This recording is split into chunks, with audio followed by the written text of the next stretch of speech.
Bienvenida o bienvenido a esta exploración. Hoy nos metemos de lleno en un tema que está, bueno, absolutamente en todas partes: las apuestas deportivas. Ujú. Vemos los logos en las camisetas, los anuncios en la tele. Es un boom innegable, ¿no? Sí, sí, totalmente. Está por todos lados. Y tenemos material de análisis muy interesante que justamente examina esa relación, pues compleja, entre quienes apuestan y las casas de apuestas, los casinos. Exacto. Nuestro viaje de hoy busca responder una pregunta clave. ¿Es realmente posible, de forma sostenida, ganarle al sistema de apuestas deportivas? ¿O es más bien una ilusión alimentada por la emoción y a veces por un exceso de confianza? Vamos a seguir las pistas que nos da este análisis, enfocándonos en la matemática pura y la psicología que hay detrás. Exacto. Es un viaje fascinante porque vamos a desmontar algunos mitos, ¿no? Hablaremos del famoso juice o margen de la casa. Esa ventaja matemática invisible, pero siempre presente. Ajá. Profundizaremos en cómo la incertidumbre, no solo la suerte, sino lo que no sabemos y no podemos saber, complica enormemente las predicciones. Claro. Y sí, cuestionaremos seriamente esa idea tan popular de tener un sistema infalible para las quinielas o los parlays. Perfecto. Entonces, empecemos por el principio, por esa base matemática que parece inclinar la balanza desde el inicio. Háblanos de esa ventaja estructural de la casa, el llamado juice. Va. Esto es fundamental entenderlo desde ya, ¿verdad? La casa no juega limpio en términos de probabilidades puras. Siempre arranca con una ventaja matemática. Los documentos que revisamos lo identifican claramente como el juice. Ujú. Imagina que en una carrera de 100 metros, tú siempre empiezas 1 o 2 metros detrás de la línea de salida oficial. Algo así. Es una excelente analogía. El juice es precisamente eso, una desventaja inicial impuesta matemáticamente. Funciona así.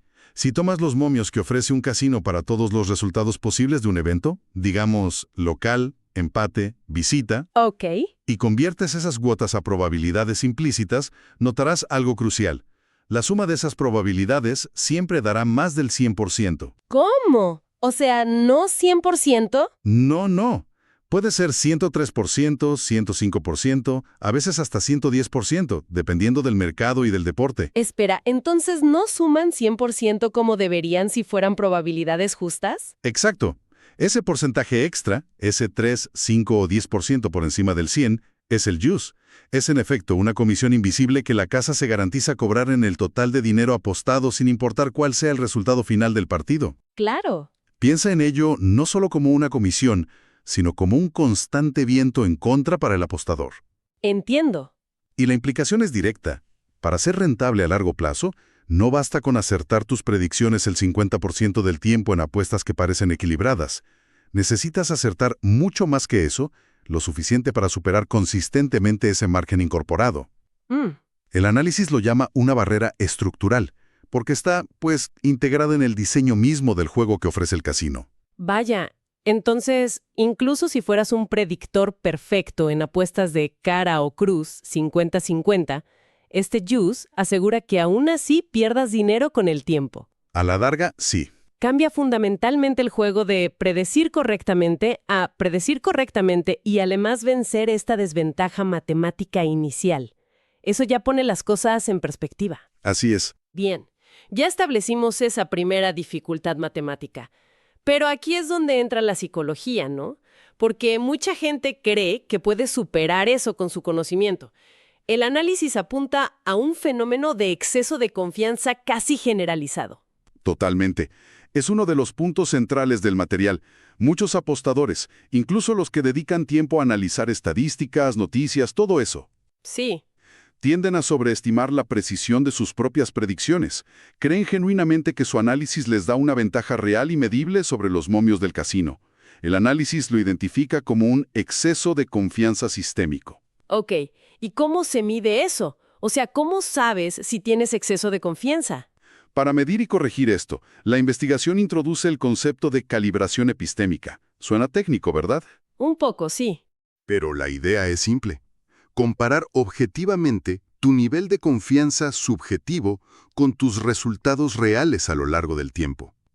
¿Qué tan honestas son tus predicciones de confianza? Ah. Herramientas como el Brigher Score sirven precisamente para eso, como llevar una calificación de qué tan bien predices tu propia certeza. También se menciona un factor de sobreconfianza que cuantifica este desfase. Ah, entiendo. Es como revisar si tu corazonada o tu análisis experto realmente se traduce en aciertos con la frecuencia que tú crees. Exacto. Como pensar que eres un excelente conductor hasta que comparas tu percepción con tu historial de multas o percances, ¿algo así? Exactamente esa es la idea. El análisis da ejemplos claros. Alguien podría afirmar con seguridad: estoy 55% seguro de que gana el equipo local. Mm. Pero un análisis riguroso, como el que se propone, que considera la incertidumbre inherente y los errores pasados, podría revelar que el intervalo de confianza real es mucho más amplio. Más amplio. Sí, quizás ese 55% puntual es engañoso, y el rango más creíble de probabilidad esté en realidad entre, no sé, 35% y 72%. La precisión que sentimos tener suele ser mucho mayor que la precisión demostrada. Híjole, es impactante. Esa idea de que le gané al casino porque mi análisis fue mejor podría ser en muchos casos solo una ilusión creada por mi propia confianza. Pues sí, es un sesgo muy humano. Eso sí que da que pensar, porque toca directamente nuestro ego y nuestra percepción de control. Totalmente. Ok, ya vimos que la casa tiene su mordida con el juice y que nuestra propia confianza nos puede jugar chueco. Pero, ¿qué pasa con la predicción en sí misma? No basta con ser un buen analista del deporte para superar estos obstáculos. Aquí entra el tema de la incertidumbre, ¿verdad? Correcto. Y el análisis distingue dos tipos de incertidumbre. Una es la aleatoria, la suerte pura del juego, un rebote inesperado, una decisión arbitral polémica. Esa siempre existirá. Claro, el azar. Pero la más interesante y problemática para el apostador es la incertidumbre epistémica. Esta se refiere a las limitaciones de nuestro propio conocimiento, El famoso no sabes lo que no sabes. precisamente. Es la información que nos falta, los modelos de predicción que usamos que, bueno, son simplificaciones de la realidad y por tanto imperfectos. Entiendo. Y la posibilidad de eventos raros pero de gran impacto que los modelos no anticipan bien. Son las llamadas fat tails o colas pesadas. Esos eventos que parecen casi imposibles, como la lesión de la estrella del equipo justo antes del partido, pero que ocurren con más frecuencia de lo que los modelos estándar sugieren y lo cambian todo. ¡Wow! Es como una niebla de guerra en la predicción. Me gusta esa analogía. ¿Y cómo afecta eso las probabilidades? Esta incertidumbre epistémica tiene un efecto práctico. Ensancha los intervalos creíbles de las probabilidades. Una predicción puntual tipo 60% de probabilidad pierde fuerza. Lo importante es el rango de resultados plausibles una vez que admitimos honestamente lo que no sabemos. O sea, en lugar de decir 60%, deberíamos pensar entre 45% y 75%, por ejemplo. Exacto. El foco cambia de un número exacto a un espectro de posibilidades. Sí. Y supongo que esto se nota más en partidos muy parejos, ¿no? El análisis menciona específicamente esos casos donde los momios reflejan una altísima incertidumbre. Dan ejemplos fascinantes. Probabilidades implícitas casi idénticas para los tres resultados, como 33% local, 33% empate, 33% visita. Sí, los clásicos partidos de pronóstico reservado. O distribuciones aún más raras, como menciona el material. 0.45 local, 0.10 empate, 0.45 visita, donde el empate parece improbable, pero los otros dos muy parejos. O al revés. O al revés, como 0.20 L, 0.40 E, 0.20 B, donde el empate parece lo más lógico, pero aún así hay mucha incertidumbre. Estos momios extraños son el casino admitiendo esa niebla de guerra. Exactamente. En esos escenarios, la incertidumbre epistémica es particularmente alta. Los intervalos creíbles para cada resultado probablemente se solaparían enormemente. Es la forma en que el mercado y el casino te dice, aquí realmente puede pasar cualquier cosa. Claro. Intentar encontrar una ventaja predictiva en esos partidos es especialmente complicado, porque la propia estructura de precios ya reconoce la dificultad extrema. Entendido. Entonces tenemos 1. El juice como desventaja inicial. 2. Nuestra propia sobreconfianza como trampa psicológica. 3. La incertidumbre inherente, la epistémica, que limita incluso el mejor análisis. Así es. Con todo esto, predecir un solo partido ya suena heroico.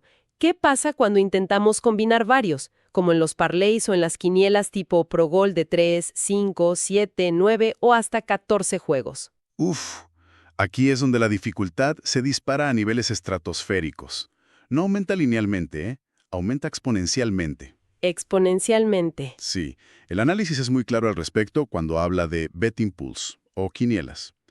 Cada partido adicional que metes en tu combinación no solo añade su propia capa de incertidumbre, aleatoria y epistémica, sino que el juice de la casa también se compone. Es decir, pagas esa comisión invisible sobre cada una de las elecciones. Se va acumulando. O sea, pagas el juice del juego 1 y luego sobre eso el del juego 2 y así. Efectivamente. Pero hay un factor adicional, crucial, que resalta la investigación, especialmente para quinielas populares como Progol, y conecta directamente con lo que hablábamos de los partidos inciertos. A ver. A menudo, la selección de partidos en estas quinielas no es aleatoria. Se realiza una curaduría para incluir deliberadamente partidos que son muy difíciles de predecir. ¿Cómo que una curaduría? ¿Eligen los partidos más complicados a propósito? Eso sugiere el análisis. Incluyen partidos muy parejos donde los momios ya reflejan esa incertidumbre extrema, como los ejemplos de 33, 33, 33 o esas distribuciones raras que mencionamos. Claro. O partidos con factores externos que complican el pronóstico. Equipos con rachas extrañas, rivalidades intensas con resultados impredecibles, etc.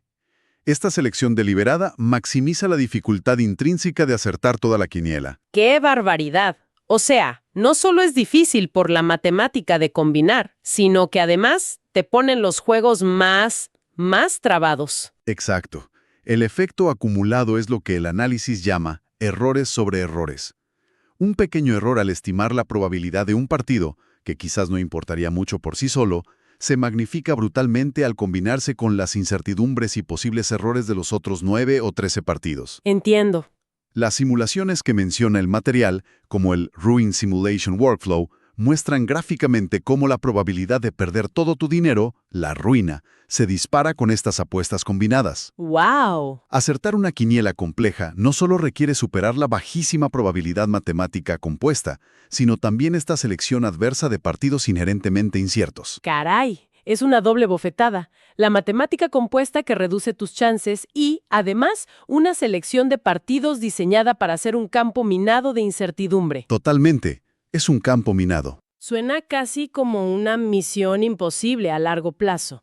Y, sin embargo, la gente sigue buscando el valor. Esa idea de encontrar una apuesta donde crees que el casino se equivocó en los momios. ¿Existe realmente esa posibilidad o es otro espejismo? El análisis reconoce, en teoría, dónde podría surgir una percepción de valor. Describe un escenario específico. Imagina una situación donde las tendencias históricas, que a menudo influyen en cómo los casinos ponen sus momios iniciales, Ajá, lo histórico. no favorecen a un equipo. Quizás ese equipo siempre pierde de visitante contra ese rival, pero los hechos fácticos actuales sí lo favorecen. El rival tiene lesionados clave, el equipo viene en una racha espectacular, hubo un cambio de entrenador reciente que funcionó. Ah, la clásica discrepancia entre la historia y el momento actual. El dato mata relato, ¿cómo va? Algo así, exacto. En esa diferencia entre la estimación basada en el pasado, reflejada en el momio, y la realidad más inmediata del equipo, podría teóricamente encontrarse una ligera ventaja para un apostador muy informado y rápido. Ok, ligera ventaja. Pero, y es un pero mayúsculo en todo el análisis, la advertencia es contundente. Incluso si detectas esa aparente discrepancia, la pregunta clave que plantea este enfoque basado en la incertidumbre ¿es esa ventaja percibida realmente suficiente para superar el juice de la casa y además toda esa niebla de guerra de la incertidumbre epistémica? Buena pregunta. El análisis que propone usaría intervalos creíbles justamente para evaluar esto. Te mostraría si esa supuesta ventaja se mantiene sólida después de considerar todo lo que no sabemos, o si simplemente se disuelve dentro del amplio rango de resultados posibles. Ya veo. La conclusión implícita es que, la mayoría de las veces, esa ventaja percibida no sobrevive a un escrutinio tan riguroso, se diluye. Entendido. Es como encontrar una moneda que parece ligeramente cargada hacia un lado, pero al analizarla bien, descubres que la diferencia es tan mínima que se pierde en el ruido estadístico, en la comisión que pagas por apostar y en el hecho de que simplemente no puedes estar seguro de cuánto más probable es un lado que el otro. Es una buena forma de verlo, sí. Definitivamente, una visión muy cauta. Entonces, aterrizando todo esto, ¿cuál sería la recomendación para esa persona que apuesta frecuentemente, considerando este panorama? Pues Hemos hablado del juice, la trampa de la confianza, la niebla de la incertidumbre, la dificultad exponencial de las quinielas. Frente a todo esto y ante el evidente auge de las apuestas deportivas, ¿qué camino sugiere este análisis para quien participa regularmente? la filosofía que se desprende del material es clara, educativa y extremadamente conservadora respecto al riesgo. Si tuviéramos que destilar las recomendaciones implícitas basadas en las herramientas y la perspectiva del análisis, serían estas. A ver, Ok. primero, comprende la matemática a fondo. Sé dolorosamente consciente del juice. Acepta que estás jugando un juego con una desventaja estructural y que ganar consistentemente a largo plazo es estadísticamente improbable, casi una utopía. Duro pero necesario, supongo. Segundo, calibra tu confianza implacablemente. Usa herramientas como las mencionadas, Brier Score, factor de sobreconfianza, para medir tu propio sesgo. Sé honesto sobre tu verdadera habilidad predictiva, no la que crees tener. Ajusta tus expectativas a la baja. Mucho. Humildad ante los datos. Tercero, piensa en rangos, no en puntos fijos. Abraza la incertidumbre epistémica. No te fíes ciegamente de una probabilidad puntual. Considera siempre el intervalo creíble, el espectro de resultados plausibles. Más realista. Cuarto, trata los parlays y quinielas con extremo respeto y muchísima cautela. Reconoce su altísima dificultad matemática y el efecto multiplicador de errores y márgenes.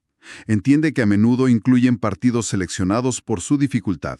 Son más un billete de lotería que una apuesta estratégica seria. Ok, eso para los combinados. Quinto, si apuestas, gestiona el riesgo como si tu vida dependiera de ello.